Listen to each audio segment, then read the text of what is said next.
با سلام خدمت دوستان عزیز، خوش اومدید تو این ویدیو. ما یه برنامه جدید اومده که آقا برای عضوگیری که این اسم برنامه عضوگیری روبیکا هستش. این عضوگیری روبیکا چیکار میکنه؟ برای کانال شما عضو سین میاره، اونم رایگان. اما شرایط خودشو داره. حالا چطور دانلودش میکنیم؟ وارد مارکت میشیم وارد مارکت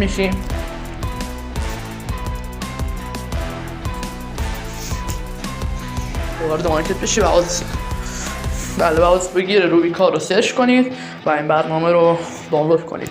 حتما اینجا برنامه‌های زیادی هم داره، مثلا عضوگیری گروه هم داره، عضوگیری دیگه هر چی هم داره. خب شما وارد عضوگیری روبیکا میشید. اینجا اولا که وارد میشید، اینجا یه شماره اون چیزا میخواد، تو این حرفا. یه شماره رو بنویسید و کدش بهش بدید و وارد اکانت روبیکاتون بشید و این کاملا هم امن هستش. آقا شما وقتی که وارد میشیم، شما یه همچین صفحه رو ببینید که شما با هر زدن این آبیه ولی امتیاز جمع میکنید. مثلا من کلیک میکنم، امتیاز جمع کردم و از 200 به 201 تبدیل شد. اما آقا شما وقتی که روی کلیک میکنه، شما وارد کانال میشید، یعنی اون شماره که ثبت نام کردید وارد کانالتون میکنه و وارد شدن به هر کانال امتیاز میده. و میتونید هم برید اونجا، برگردید تو همون روبیکا، اونها رو پاک کنید بچه ها، یعنی کانال ها رو پاک کنید ولی امتیاز ها میمونه.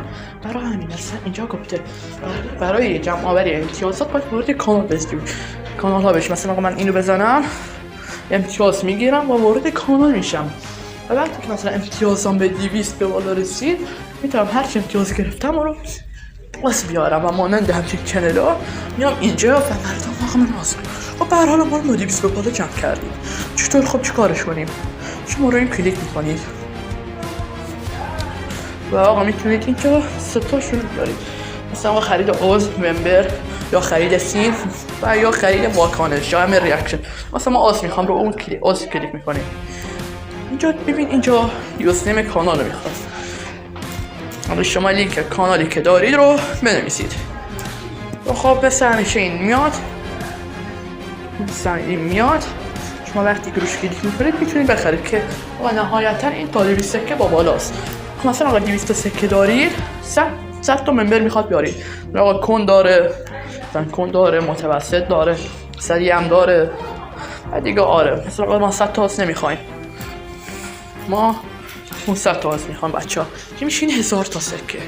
برحال من بتونی رو اینجا خرید مشترک مثلا میزنید. چون من کمتر دارم دیگه نمیتونم. من این برنامه کاملا امنیت و کامل با امنیت هست و عضوهایی که میاره عضوهای واقعی هستن و قابل ریزش هم هستن. اما آقا شما مثلا هر روز اگه میخواید 200 جمع کنید، یهو 200 جمع نکنید. مثلا آقا حالا مثلا 20 تا، بعداً 50 تا، 2 ساعت دیگه 100 تا و 200 بشه. این روزی فقط 200. چون که اگه یهو بزنی بابا، مثلا اگه یهو بیارید ممکنه آقا صرف روبیکا شما رو دیگه محدود کنه برای ورود به کانالا، برای مدت شما رو محدود میکنه و باید مثلا چند روز صبر کنید تا دیگه باید اصلا بیاد اینجا.